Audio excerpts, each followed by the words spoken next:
To Gyanshree classes. So guys, आज की इस वीडियो में आपके साथ डिस्कस करने वाली हूँ बहुत ही इंपॉर्टेंट चीज़ जो है सेट एग्जाम के बारे में। सेट एग्जाम को लेके बहुत सारी भ्रांतियां हैं, कंफ्यूजन है, तो उसको इस पूरे वीडियो के थ्रू हम समझेंगे और सेट से रिलेटेड हर बात को मैं आपके साथ यहाँ पे डिस्कस करूंगी। सेट का गाइज फुल फॉर्म होता है स्टेट एलिजिबिलिटी टेस्ट, यानी कि ये जो टेस्ट है वो स्टेट लेवल पे लिया जाता है। किसके लिए लिया जाता है? अगर आप असिस्टेंट प्रोफेसर या लेक्चरर बनना चाहते हैं कॉलेज या यूनिवर्सिटी में, तो आपको सेट एग्जाम क्वालिफाई करना पड़ेगा।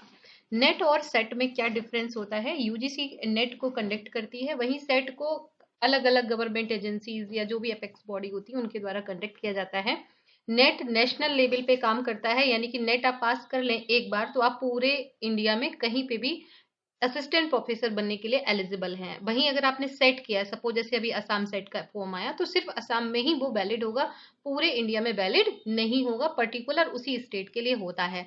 इसको सेट बोलते हैं कॉमनली, कहीं कहीं इसको SLET यानी कि स्टेट लेवल एलिजिबिलिटी टेस्ट भी कहा जाता है। इसके लिए, इस फॉर्म के लिए यहाँ पर आपको अलग अलग स्टेट का अलग अलग टाइम पे नोटिफिकेशन आता है जो ज्ञानस्थली पे कंटिन्यूस अपडेट किए जा रहे हैं। सो गाइज, आज हम बात करेंगे 2024 में होने वाले सभी सेट एग्जाम्स के बारे में। और यहाँ पर जो सेट एलिजिबिलिटी टेस्ट है ये यूनिवर्सिटी लेवल पे होता है। सेट को पास करने से क्या क्या बेनिफिट है, सबसे पहले ये देख लेते हैं। असिस्टेंट प्रोफेसर के लिए आप एलिजिबल हो जाते हैं, आपका कैरियर एडवांसमेंट के लिए काम करता है। हायर एजुकेशन में अगर कोई बच्चा है, पीएचडी कर रहा है, तो उसके लिए एक अच्छी न्यूज़ है ये कि उसने सेट क्वालिफाई कर लिया है, और उसके लिए ये उसका जो भी वेटेज है उसको इंक्रीज करता है। आपकी कंपटीशन जो जॉब मार्केट है, उस कंपटीशन में आपका जो कंपटीशन है बाकियों के साथ, उसको कम करता है, और जॉब मिलने की जो पॉसिबिलिटी है वो नॉन सेट क्वालिफाइड और सेट क्वालिफाइड कैंडिडेट में सेट क्वालिफाइड को वरीयता दी जाती है। इसके अलावा टीचर और रिसर्च एटीट्यूड आपके अंदर है, ये बात एकदम फाइनल हो जाती है इस एग्जाम को क्वालिफाई करने के बाद। गवर्नमेंट जॉब की अपॉर्चुनिटी आपके लिए जाती है, क्योंकि जब तक आप सेट या नेट क्वालिफाइड नहीं है आपको गवर्नमेंट जॉब नहीं मिल सकता है। तो इसलिए अगर आप इस फील्ड में आना चाहते हैं तो यहाँ पे सेट क्वालिफाई होना चाहिए। यूनिवर्सिटी का ये क्वालिफिकेशन ही है कि आपको अलग अलग, या तो आप नेट क्वालिफाई हैं या आप सेट क्वालिफाई हैं, तभी आप यहाँ पे यूनिवर्सिटी में पढ़ा सकते हैं। आपका प्रोफेशनल डेवलपमेंट होता है, प्लस आप कंट्रीब्यूट कर सकते हैं जो भी एकेडमिक कम्युनिटी है। आपकी सब्जेक्ट नॉलेज भी इनहांस होती है, और ये मान के चलिए कि अगर आप सेट क्वालिफाई कर लेते हैं तो दैट मीन्स कि आपको सब्जेक्ट की इन डेप्थ नॉलेज है, चाहे नेट करिए चाहे सेट करिए, और आपके लिए जॉब की जो सिक्योरिटी है वो दूसरों से थोड़ी ज्यादा हो जाती है। Set exam provide a pathway to rewarding career in academic, offering a range of benefit including eligibility for teaching. तो यहाँ पे जो भी टीचिंग की पोजीशंस हैं, जो भी पोस्ट है, उन सभी के लिए आप यहाँ पे वैलिड हो जाते हैं। तो ये सारे क्या है, वैलिड है। एलिजिबिलिटी क्राइटेरिया की बात करते हैं तो यहाँ पर 55% के साथ मास्टर होना चाहिए, अदर कैटेगरीज के लिए 5% का रिलैक्सेशन है। सब्जेक्ट की बात करें तो ये आर्ट, साइंस, कॉमर्स, ह्यूमैनिटीज सभी सब्जेक्ट को कवर करता है। एग्जाम पैटर्न की बात करें तो सभी स्टेट में ये मल्टीपल चॉइस का होता है। पहले ये 3 पेपर हुआ करते थे, आज की डेट में मोस्टली जो स्टेट है वो सिर्फ पेपर 1 और पेपर 2 ही करा रही हैं, पेपर 3 को अभी नहीं कराया जा रहा है। तो अभी पहले 3 पेपर होते थे, अब यहाँ पे 2 ही पेपर हो रहे हैं, और 2 में ऑब्जेक्टिव टाइप का पेपर हो रहा है। कंप्रहेंसिव कवरेज होता है यहाँ पे आपके सब्जेक्ट का। इसका मतलब है कि इन डेप्थ नॉलेज होनी चाहिए, तभी आप इस सब्जेक्ट को क्वालिफाई कर सकते हैं। यहाँ पर मल्टीपल सेशंस होते हैं, जिसमें जो टाइम ड्यूरेशन होता है, आप मान के चलिए 3 आवर्स होता है, जैसे 1-2 आवर पर पेपर के लिए, या आप ऐसे मान के लिए 1+2, यानी कि एक पेपर 1 एक पेपर 2, इसमें जो है दोनों पेपर में आपका ज्यादातर स्टेट में नेगेटिव मार्किंग नहीं है, कहीं कहीं पे इसको नेगेटिव मार्किंग भी। सो गाइस, सिलेबस की बात करते हैं तो सिलेबस यहाँ पे कॉम्प्रिहेंसिव तरीके से सभी टॉपिक को कवर करके ही आप इस एग्जाम को क्वालिफाई कर सकते हैं, और वही बच्चे इसको पास कर सकते हैं जिनको अपने सब्जेक्ट का इन डेप्थ नॉलेज होता है।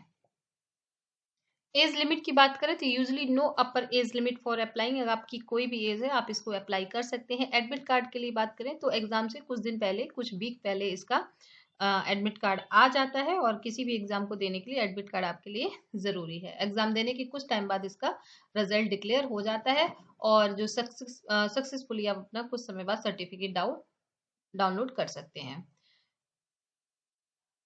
इसके लिए जब भी आप असिस्टेंट प्रोफेसर के लिए ट्राई करेंगे तो वहां पे लिखा होता है या तो आप नेट क्वालिफाई हो, या सेट क्वालिफाई हो, या SLET स्लेट क्वालिफाई हो। इन सब का मतलब एक ही है डिफरेंस हमेशा याद रखिएगा कि डिफरेंस यही है कि नेट का मतलब है नेशनल लेवल के लिए है और सेट का मतलब है स्टेट लेवल की। अदरवाइज सिलेबस में और पैटर्न में कोई डिफरेंस नहीं है, सब चीजें एकदम एक जैसी हैं।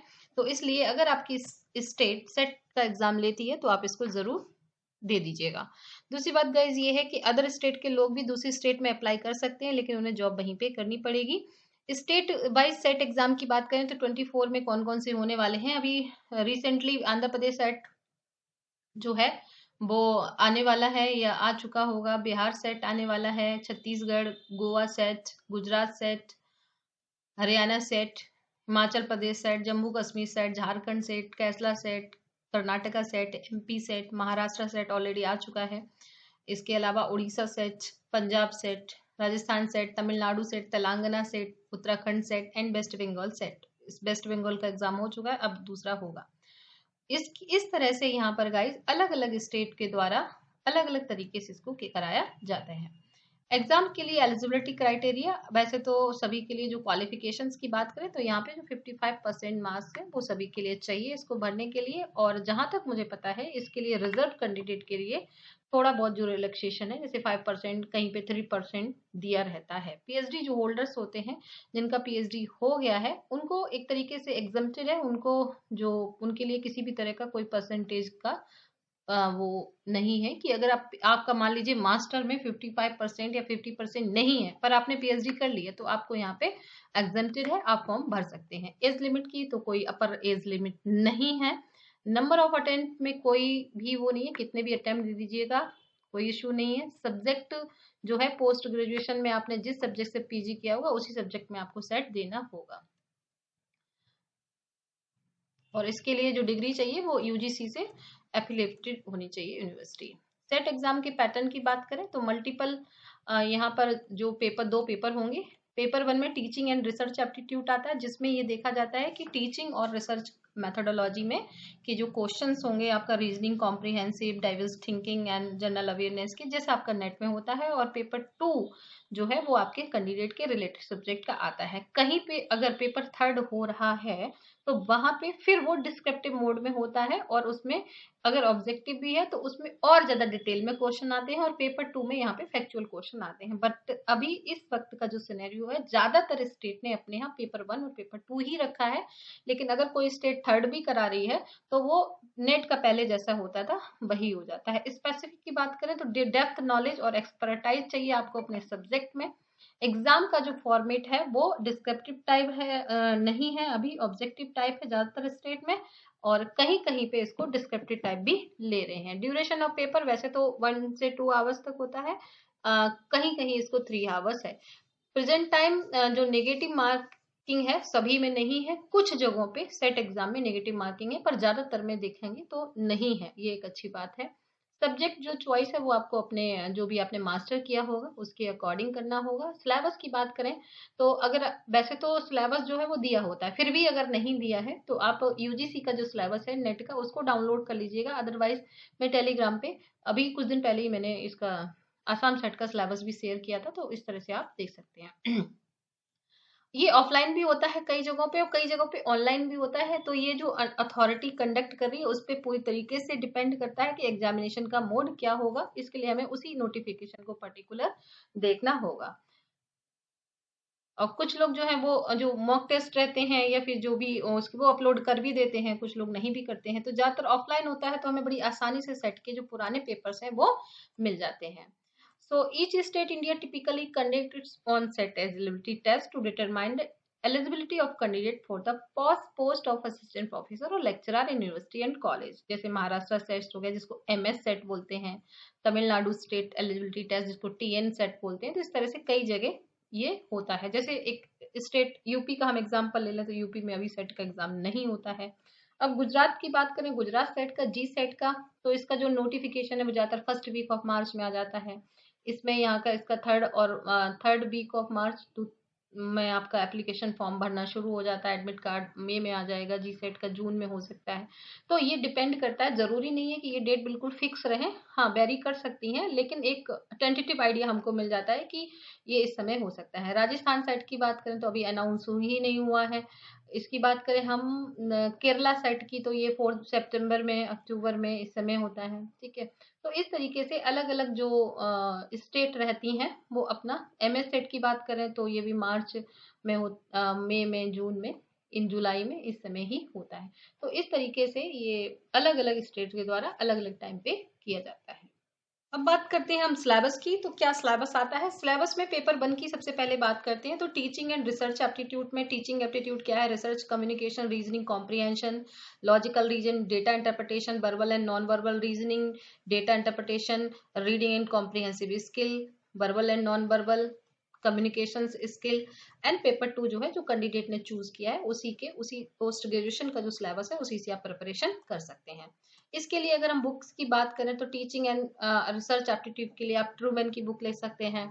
आप इसके लिए KVS मदान की किताब ले सकते हैं। कई कई सारी किताबें हैं जो आप सिर्फ टीचिंग और रिसर्च एप्टीट्यूड को लेके पढ़ सकते हैं। लॉजिकल रीजनिंग के लिए हम बात करें तो सेम एक ही बुक में सारा कुछ दिया होता है। KVS मदान की जो बुक है वो काफी अच्छी है। हाँ, डेटा इंटरप्रिटेशन कई सारे लोगों का बहुत खराब होता है, तो डॉक्टर MS अंसारी किताब ले सकते हैं, BS तिवारी की ले सकते हैं। इसके लिए RS शर्मा की बुक भी बहुत अच्छी है। RS शर्मा की बुक के पीछे 50 टाइप दिए हुए हैं डेटा इंटरप्रिटेशन के। तो जब मैं प्रिपरेशन करती थी उस समय मैंने वही सारे टाइप्स को ना 3 से 4 बार लगा लिया था, तो उससे मेरा कंटिन्यूस कई सारे एग्जाम में डेटा इंटरप्रिटेशन की वजह से मेरा ठीक हो गया था। मतलब अगर 5 क्वेश्चन आ रहे थे तो 3 तो मेरे सही हो ही जाते थे हर हाल में। और वो सिर्फ और सिर्फ हुआ इसका जो मैंने RS शर्मा के पीछे दिए हुए हैं। और अगर आप बुक नहीं लेना चाहते हैं, थोड़ी सी कॉस्टली आती है, तो आप कोई पुरानी किताब लेके उससे किसी की किताब से भी फोटो स्टेट करा के उसी को प्रैक्टिस करते रहिएगा। बहुत अच्छी किताब है। Reading comprehension, how to read better and faster by Norman Lewis की किताब ले सकते हैं। अदरवाइज UPSC के लिए जो IAS PCS की परीक्षाएं होती हैं उसके लिए जो CTET की बुक आती है उससे भी आप लगा सकते हैं। वहां पे बहुत अच्छे अच्छे रीडिंग कॉम्प्रिहेंशन दिए होते हैं। कम्युनिकेशन के लिए आप संजय कुमार और विनीता चौबे की किताब अलग से पढ़ना चाहते हैं तो ले सकते हैं। अदरवाइज एक ही किताब आप KVS मदान की लेके या ट्रूमैन की लेके उससे भी आपका काम चल सकता है। और रही बात अब पेपर 2 की, तो सबसे पहले आपका जो भी सब्जेक्ट है आप उसकी मास्टर की किताबें पढ़ लीजिएगा, सबसे इम्पोर्टेंट है। और अदरवाइज चाहे आपका कोई भी सब्जेक्ट हो, आप मुझे कमेंट करके बताइएगा, उसका मटेरियल मैं अपने एप्लीकेशन पे जरूर अपलोड करूंगी। आप अपना सब्जेक्ट और उसका मीडियम मुझे बताइएगा, मैं 1 बाई 1 करके उसका मटेरियल जो है वो फ्री ऑफ कॉस्ट करके अपने एप्लीकेशन पे डालूंगी, नहीं तो टेलीग्राम चैनल पे अपलोड करूंगी। और वो उसका मटेरियल मैं आपको 1 बाई 1 अपलोड कराऊंगी। आपको बस लिखना इतना है कि आपका सब्जेक्ट क्या है और उस सब्जेक्ट का आपका मीडियम क्या है, वो मैं आपको अपनी तरफ से फ्री ऑफ कॉस्ट अवेलेबल करा दूंगी पेपर 2 के लिए। लेकिन उससे पहले आप कम से कम मास्टर्स की सारी जो भी आपने स्टडी की है उसके बुक्स को जरूर कंप्लीट कर लें, जो भी उसकी बुक्स हैं। प्रीवियस ईयर के पेपर्स को आप उसी की ऑफिशियल वेबसाइट से डाउनलोड करिए। नहीं कर सकते हैं, नेट के पेपर लगाइए, या सेट के पुराने पेपर्स के लिए कोई बुक आती हो मार्केट में तो पता करिए, वहां से लगा लीजिए। ठीक है, ऑफिशियल वेबसाइट को विजिट करते रहिए, वहां से ये चीजें जरूर मिल जाएंगी। नेगेटिव मार्किंग अगर कहीं पे भी है किसी भी सेट एग्जाम में तो बहुत ध्यान से आपको तुक्का मारने वाली चीज से बचना होगा। प्रिपरेशन की टिप्स की बात करें तो यहाँ पर क्रिएट ए स्टडी प्लान सबसे जरूरी चीज है। कि अगर आप कोई भी एग्जाम यहाँ पे देना चाह रहे हैं तो सबसे जरूरी है कि आपका खुद का एक स्टडी प्लान होना चाहिए, जिस स्टडी प्लान रियलिस्टिक होना चाहिए। ऐसा नहीं आपने 10 घंटे का बना लिया और आप पढ़ 1 घंटा भी नहीं रहे। ऐसा करिए जिसको आप पढ़ सकें और इस रियलिस्टिक हो एकदम से, जिसपे हाँ हम पढ़ भी सकते हैं और उस पे हम काम कर सकें। तो create a realistic study plan. इसके अलावा जो भी ऑफिशियल रिसोर्सेज हैं उन ऑफिशियल रिसोर्सेज के जो भी जिस बॉडी जैसे आसाम सेट कर रहे हैं, UP सेट कर उत्तराखंड सेट कर रहे हैं, जो भी करें तो उसकी जो भी ऑफिशियल रिसोर्सेज हैं उनको भी थोड़ा सा देख लीजिएगा। स्टैंडर्ड बुक्स पढ़िएगा, हमेशा ध्यान रखिएगा जब भी कभी मटेरियल की बात आए तो स्टैंडर्ड बुक का मतलब होता है कि किसी राइटर के द्वारा लिखी हुई किताब है, जो मोस्टली मास्टर्स में चलती हैं, या वो सारी जो किताबें हैं अपने प्रोफेसर से पूछ लीजिएगा। तो इसके अलावा रेगुलर प्रैक्टिस करते रहिएगा। टाइम मैनेजमेंट, किसी भी ऑब्जेक्टिव जितने भी एग्जाम होते हैं वहां पे गाइस टाइम मैनेजमेंट का बहुत महत्व है। सो टाइम मैनेजमेंट के लिए आप मॉक टेस्ट को जरूर ज्वाइन करिएगा, कहीं पे भी जहां करना चाहें तो टाइम मैनेज करके रखिएगा। इसके अलावा स्टे अपडेटेड रहिए, है ना। करंट अफेयर से भी 2 4 10 क्वेश्चन आ ही जाते हैं, तो करंट अफेयर को भी कंटिन्यूस करते रहिए। ग्रुप में स्टडी जरूर करिएगा, 2 से 4 फ्रेंड बनाइएगा और उनसे आपस में टॉपिक को डिस्कस करते रहिएगा। मॉक टेस्ट जो है वो कंटिन्यूस रेगुलरली देते रहिएगा। और रिवीजन सबसे ज्यादा मस्ट है। जितना पढ़ा है 6 डे पढ़िए तो एक संडे को पूरा जितना पढ़ा है उसको रिवाइज करिए। 15 डेज पढ़िए तो 2 दिन रिवीजन के रखिए, लेकिन रिवीजन कंटिन्यूस करिए, नहीं तो पुराना सब कुछ भूल जाएंगे। सो रिवीजन बहुत अच्छा है। और सबसे जरूरी बात है कि पॉजिटिव जरूर रहिएगा कि हाँ मेरा हो जाएगा, और इस बात को लिखकर कहीं पे रख दीजिएगा कि यस मैंने सेट क्वालिफाई कर लिया है। ये बात आपको कंटिन्यूस पॉजिटिव मोटिवेशन देती रहेगी। और अपनी हेल्थ का जरूर ध्यान रखिए, हेल्थ है तभी वेल्थ है। बिना हेल्थ के दुनिया में कुछ भी नहीं है। आप कितना भी पढ़ लीजिए, कितना भी पैसे कमा लीजिए, अगर आप हेल्दी नहीं है तो सारी चीजें बेकार हैं, आप एग्जाम ही नहीं दे पाएंगे अच्छे से। तो इसलिए हेल्थ और पॉजिटिविटी दोनों बहुत जरूरी है। जैसे ही आपका एडमिट कार्ड आ जाए, एडमिट कार्ड डाउनलोड करिएगा और ऑफिशियल वेबसाइट पे जाइए, वहां से अपना एडमिट कार्ड डाउनलोड कर लीजिए। ये सारी बातें तो आपको पता ही है, ये छोटी छोटी बातें करने का कोई मतलब नहीं है। और इंस्ट्रक्शन और गाइडलाइन जो होती है, रिपोर्ट टाइम पे पहुंचिए। जैसे बहुत सारे लोग टाइम पे नहीं पहुंच पाते हैं, जो भी ड्रेस कोड उसमें लिखा हो उसको जरूर फॉलो करिए। पेन लाने के लिए कहा गया है तो पेन लेके जाइए। तो इस तरीके से आप सारी चीजों को वहां पे लिखी रहती हैं, उसको एक बार पढ़ लीजिए। आंसर की जब आ जाए, आंसर की के साथ अपने पेपर को मैच कर लीजिएगा कि कितने आपके सही हुए हैं, कितने नहीं सही हुए हैं।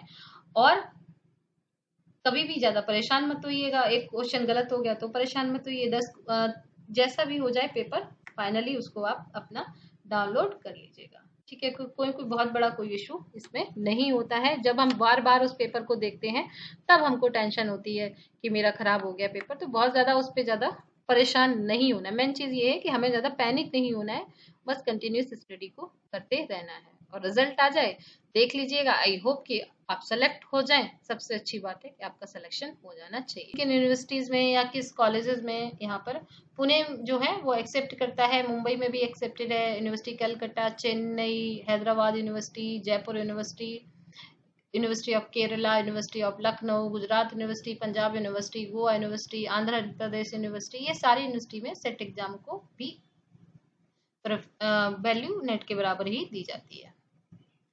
तो नेट से अगर हम इसका कंपैरिजन करते हैं तो यहाँ पर सेट जो है वो सिर्फ और सिर्फ आपका स्टेट लेवल का है, वही नेशनल लेवल का आपका नेट है।